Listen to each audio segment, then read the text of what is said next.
Morning arrived without permission. If this is your first time here, don't skip part 1. Link below. This story was built to be felt from the beginning. Subscribe so you don't miss what happens next. Sang Park Ho woke before the city did, eyes open to the pale ceiling above him, heart already awake. For years, mornings had been empty things, routine, order, survival. Today, something lingered in the quiet, like a note held too long after the music stopped. He sat up slowly. The mansion was still. No footsteps. No whispers. The kind of silence he had once built his life around. And yet, it felt thinner now, as if it could be torn by a single thought. Her hand against his chest. Not pressing. Not claiming. Just there. Park Ho stood and crossed to the window. The city stretched beneath him, waking in fragments. Traffic lights blinking, early trains breathing along steel veins. He placed his palm where hers had been, over his heart, and felt the steady, undeniable proof of being alive. 10 years ago, this would have frightened him. Today, it steadied him. Minute J waited outside the study, as he always did. But when Park Ho opened the door, Minute J looked up too quickly, eyes sharp with curiosity he tried to hide. "You're early," Minute J said. "So is the day," Park Ho replied. He poured himself coffee. Black. No sugar. Some habits remained. But he didn't sit at the desk. He stood by the window instead, cup cooling in his hand. "Cancel my morning," he said. Minute J hesitated. "All of it?" "Yes." Minute J nodded, then paused. "And if they ask why?" Park Ho's gaze stayed on the city. "Tell them I'm choosing something." Minute J didn't ask what. Across the city, Helen Joshua woke to sunlight warming her face and the low hum of traffic below her window. She lay still for a moment, eyes closed, letting the memory come on its own. Concrete. Wind. His breath hitching beneath her palm. She smiled faintly. Helen rose and moved through her apartment barefoot, grounding herself in ordinary things. Water boiling, toast browning, music low and familiar. She checked her phone. No messages. No missed calls. Good. Romance, to her, had never been about pursuit. It was about recognition. About meeting someone where they stood and choosing, freely, to stay. She stepped outside just after 9, sunglasses on, coffee in hand, blending into the city like she always did. The world felt the same. And yet, she felt angled differently, as if she'd shifted 1 degree and everything ahead would change. At a crosswalk, she felt it. That awareness again. Not eyes on her. Not danger. Presence. A black car waited across the street, engine quiet, windows tinted. It didn't move. It didn't follow. It simply existed, parallel to her path. Helen met the dark glass with a calm, knowing look. "So," she murmured, "you're learning." The light changed. She crossed. The car remained where it was. Miles away, Park Ho stood in a private gallery above his club, watching the city through bulletproof glass. He hadn't sent the car to watch her. He'd sent it to wait. There was a difference. His phone buzzed in his hand. A single message appeared on the screen. No name. Just coordinates. Neutral. Public. Daylight. A response. Park Ho didn't smile. He closed his eyes briefly, then typed 1 word before slipping the phone into his pocket. Soon. For the first time in 10 years, he wasn't bracing for loss. He was preparing to choose. The cafe was deliberately unremarkable. Glass walls. Neutral tones. The kind of place where people met to talk about nothing important, and therefore everything. Sang Park Ho arrived first, standing near the window instead of sitting, coat buttoned, posture relaxed but alert. No guards inside. None visible outside. A choice. He watched the street the way he always did. Patterns, exits, timing. Then he stopped watching for threats and waited for one person. Helen Joshua arrived exactly when she intended to. She didn't rush. Didn't hesitate. She pushed the door open with her shoulder, sunlight catching in her hair, and scanned the room once before her eyes landed on him. Something passed between them. Recognition. Amusement. Heat. Carefully banked. You picked a place where no one looks twice, she said as she approached. They look twice, Park Ho replied. Just not at power. She smiled. Smart. They sat across from each other, a small table between them like a polite boundary neither believed in. Steam rose from 2 cups neither had ordered. Someone had anticipated them. Helen noticed. She always did.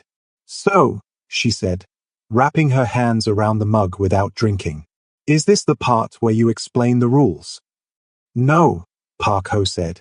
This is the part where I tell you I don't want any. Her eyebrows lifted. Careful. I am. Silence settled. Not awkward, not tense. Curious. Park Ho studied her face as if it were a landscape that changed with light. Helen studied him the way she studied music, listening for what wasn't played. You didn't come last night to follow me, she said. No. You didn't touch me, she continued. Not really. No. Why? Park Ho didn't answer immediately. He glanced toward the window, then back to her. Because if I had, he said quietly, I wouldn't have known how to stop. Helen's breath caught. Just slightly. She leaned back, assessing him anew. That's not control, she said. That's respect. He inclined his head once. Outside, a group of people laughed too loudly. Life continued, unaware. You should know, Helen said after a moment. I don't do half steps. I know. And I don't belong to anyone. I know. And if this, whatever it is, becomes a spectacle, I walk away. Park Ho's gaze didn't waver. If it becomes a cage, he said, I'll break it first. That earned him a look, sharp, surprised, impressed. She stood suddenly, decision made. Walk me. It wasn't a request. They moved side by side down the street, close enough that their arms brushed once. Neither commented. At a corner, Helen stopped. This is where I usually say goodbye, she said. And today. She turned to face him fully. The city noise dimmed, like the world had leaned back to watch. Today, she said, I want to know if you're brave enough to be seen choosing. Park Ho didn't answer with words. He stepped closer. Slowly. Gave her time to move away. She didn't. His hand lifted, not to her waist, not to her face, but to rest lightly at her elbow. Permission. Question. Helen closed the distance. The kiss was not rushed. Not hungry. It was deliberate. Mouths meeting with the kind of certainty that came from restraint finally released. Brief. Controlled. Enough to change the temperature of everything. They parted first because they chose to, not because they had to. Helen smiled, breath warm between them. That, she said, was a beginning. Park Ho nodded. Not an ending. As she walked away, he didn't follow. He watched. Let her leave with the choice intact. For the first time in 10 years, he didn't return to silence. He returned to possibility. The city noticed before they did. Not with headlines. Not with names. With pauses. Lingering glances. Invitations that arrived a little too quickly. Conversations that stalled when Helen entered a room, then resumed with new caution. Sang Park Ho felt it first. In the boardroom, men who once spoke freely now measured their words. Deals that usually closed in minutes stretched into hours. Someone asked, too casually, if he'd been enjoying the city more lately. He ended the meeting early. Minute J followed him into the corridor. They are testing, he said quietly. Not openly. Yet. Park Ho loosened his tie. Let them. That works when you're immovable, Minute J replied. Not when you're visible. Park Ho stopped walking. Visible. He turned slightly, eyes sharp but calm. I haven't hidden. No, Minute J said carefully. You've just never stood beside anything before. Park Ho didn't answer.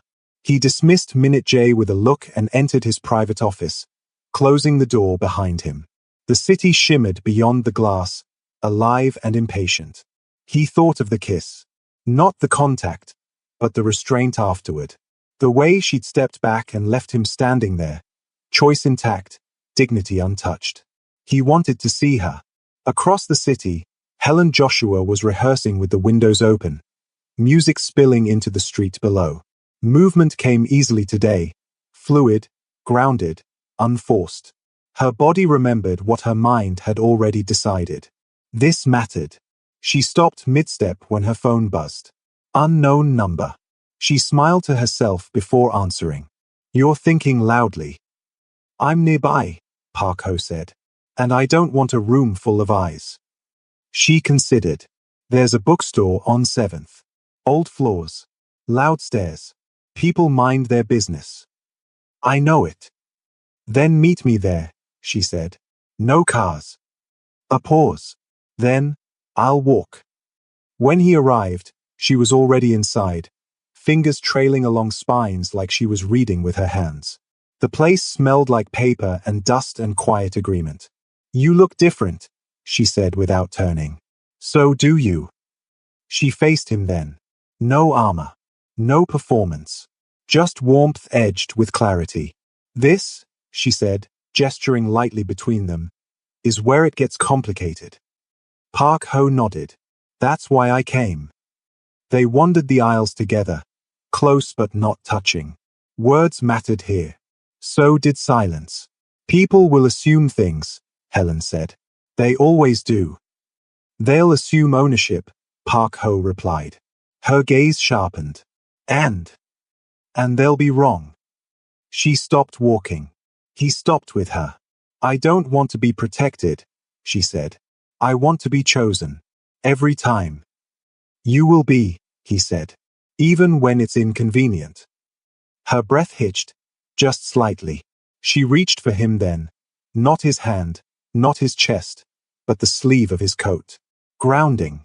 Real. "That's dangerous," she said softly. "Yes," he agreed. "But it's honest." They stood like that for a moment. The world narrowed to old books and shared breath. Outside, someone laughed. A bus hissed to a stop. Life continued. Helen released him first. "This doesn't end quietly." "No," Park Ho said, "but it won't end alone." As they left separately, by choice, not distance, both knew something had shifted again. Not toward safety, toward commitment. The first headline didn't use his name. It didn't need to.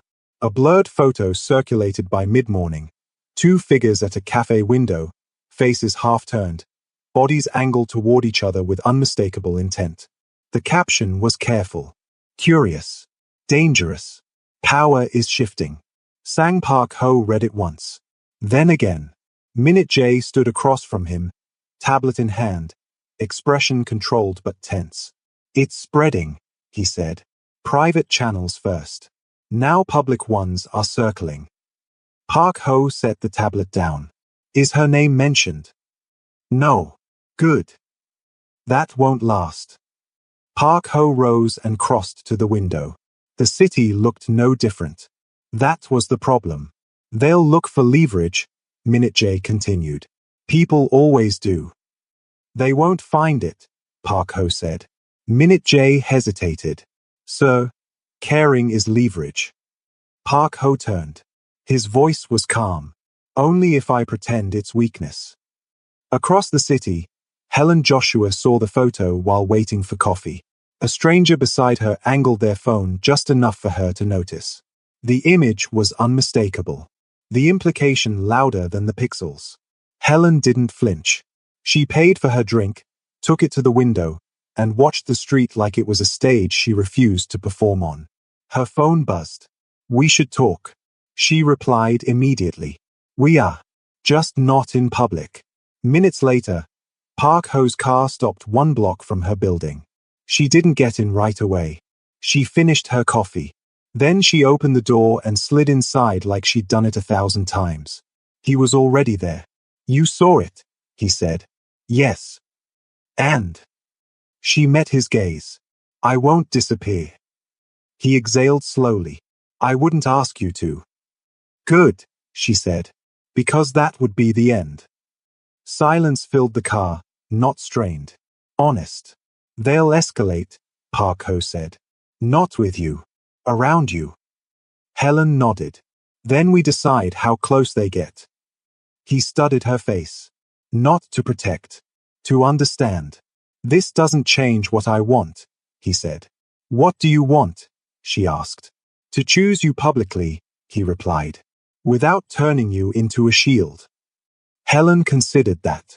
Then she leaned closer, not for a kiss. For clarity. Then don't hide me, she said. Stand next to me. The car moved again, smooth and quiet, carrying them toward the unknown. Elsewhere, Sayolina watched the same photo with narrowed eyes. So, she murmured. That's her. She tapped her phone once. Find out who's leaking, she said. And make sure it gets worse before it gets better. Back in the car, Park Ho felt the city press closer. For the first time, the danger wasn't external. It was visible. And he didn't step away. The invitation arrived the way challenges always did. Unavoidable. Embossed black card. No return address. A charity gala hosted by a conglomerate that didn't need goodwill but liked the appearance of it. Sang Park Ho's name was printed neatly at the center. And beneath it, +1. Minute J placed the card on the desk without comment. He didn't need to speak for Park Ho to understand the weight of it. They're forcing visibility, Minute J said finally. If you don't attend, they'll speculate. If you do, they'll confirm. Park Ho picked up the card. And if I attend alone? They'll still confirm, Minute J replied. Just not kindly. Park Ho nodded once. Decision already made. Across the city, Helen Joshua studied the same invitation on her kitchen counter. Different courier. Same timing. Same intention. She laughed softly. Of course. When Park Ho called, she answered on the second ring. They're trying to corner us, she said before he could speak. Yes. And I won't let them choose the terms. Silence. Then. You want me there, Helen said. Not a question. I want you beside me, he replied. Only if you still want to stand there. She smiled to herself. I don't do sidelines. The night of the gala arrived dressed in spectacle. Cameras. Chandeliers. Power disguised as philanthropy. Park Ho entered first, expression unreadable, presence shifting the room's gravity as it always did. Whispers followed him like shadows. Then Helen stepped in. Not on his arm. Beside him. The effect was immediate. Conversation fractured. Heads turned. Phones lowered, then lifted again, discreet and hungry. Sayolina stood near the bar, eyes sharp, smile fixed just long enough to crack. So she chose bold, Sayolina murmured. Park Ho felt the attention but didn't acknowledge it. His focus stayed on Helen, her steady breath, her unhurried steps, the way she didn't shrink beneath the weight of being seen. At the center of the room, they stopped.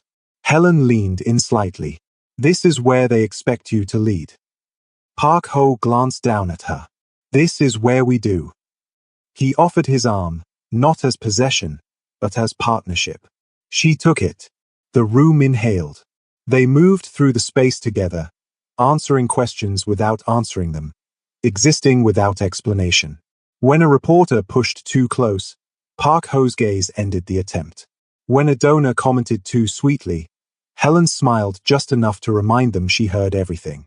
On the balcony, away from cameras, the city spread out beneath them, alive and indifferent. You okay? Park Ho asked quietly. Helen looked up at him. I don't mind being seen, she said. I mind being erased. You won't be, he said. She searched his face. Even if this costs you. His answer came without hesitation. Especially then. Something shifted between them. Not heat. Commitment. Inside, applause rose for a speech neither of them listened to. Outside, Helen stepped closer, fingers brushing his hand, not claiming. Choosing. After tonight, she said, There's no pretending this is small. I don't want small, Park Ho replied. She smiled. Good. Because neither of them had come this far to retreat. The fallout began before the night was over. By the time Sang Park Ho and Helen Joshua left the gala, speculation had hardened into narrative. The city didn't just whisper anymore, it decided. Screens lit up in cars. Phones buzzed in pockets. Power, it turned out, hated ambiguity. In the back of the car, Helen loosened her heels and leaned her head against the seat, eyes closed but mind sharp. They'll frame me, she said calmly, as ambition, as distraction, as leverage. Park Ho watched her reflection in the dark glass. They'll try. And you, she asked, what will they frame you as? He didn't answer immediately. Then, as careless. She opened her eyes and looked at him. Are you? No. Good, she said. Because I won't be someone's mistake. The car slowed as it approached the mansion gates. For the first time, Helen hesitated before entering his world again. Not out of fear, but awareness. This place, she said, glancing at the iron gates, comes with ghosts. Yes. And rules. Most of them are broken. She studied him. Then let me break one. Inside, the house was awake in a way it hadn't been in years. Servants moved quietly, but with curiosity they didn't bother hiding. Helen felt it, but didn't bend to it. In the study, the city glowed beyond the glass. Park Ho removed his jacket, then stopped. This is where people expect something to happen, Helen said softly. Yes. She stepped closer, not crossing the last inch between them. And if it doesn't? Then it means we're choosing what's real, he replied. The space between them closed naturally this time. No audience. No symbolism. Just two people standing in truth. Park Ho lifted his hand to her face, fingers warm, reverent. Helen leaned into the touch without surrendering herself. Their foreheads touched first, breath mingling, hearts loud. This isn't escape, she whispered. This is arrival. He kissed her then. Slow, certain, deepened by everything they'd withheld until now. No rush, no need to prove. When they parted, it was only to breathe. Outside the study door, Minute J stopped when he heard nothing but silence. And understood everything. Across the city, Seolina watched the same gala footage loop again, jaw tight. She thinks she can stand there, Seolina said coldly. Let her. She typed one message. Release everything.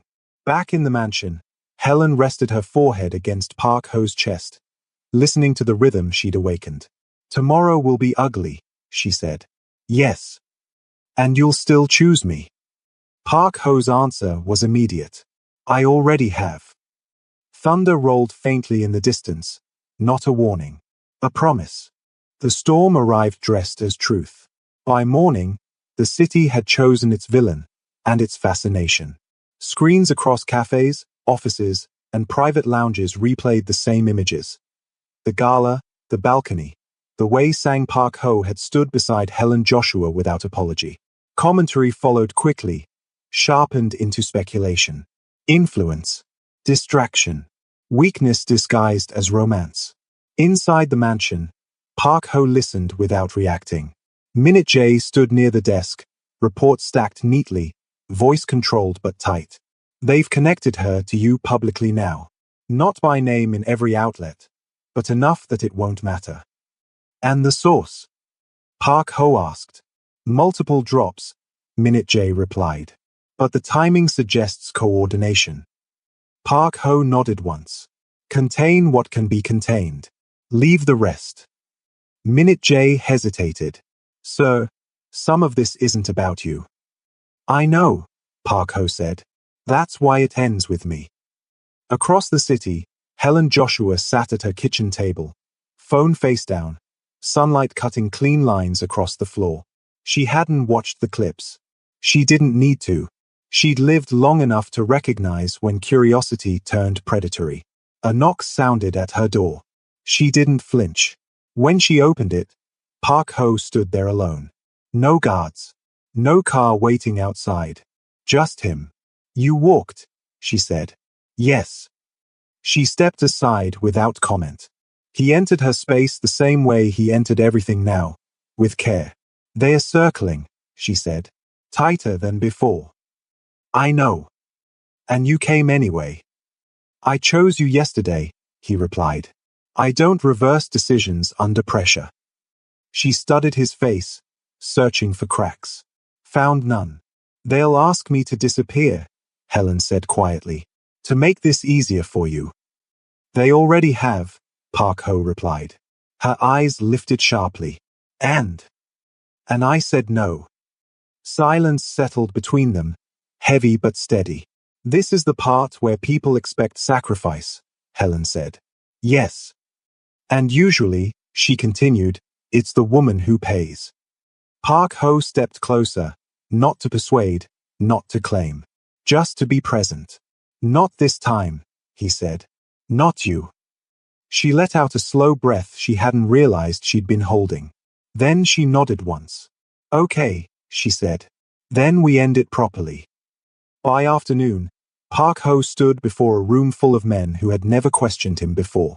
This ends today, he said calmly. Any narrative involving Helen Joshua ends with me. Someone laughed nervously. You can't control curiosity. I don't intend to, Park Ho replied. I intend to make it irrelevant. Later, as dusk settled, Helen stood on her balcony, watching the city respond in real time. Stories shifting, tones softening, attention recalibrating toward him. She felt it then. Not relief. Respect. Park Ho joined her quietly, hands resting on the railing beside hers. You didn't have to do that, she said. Yes, he replied. I did. She turned to face him fully. This is what choosing looks like. He met her gaze.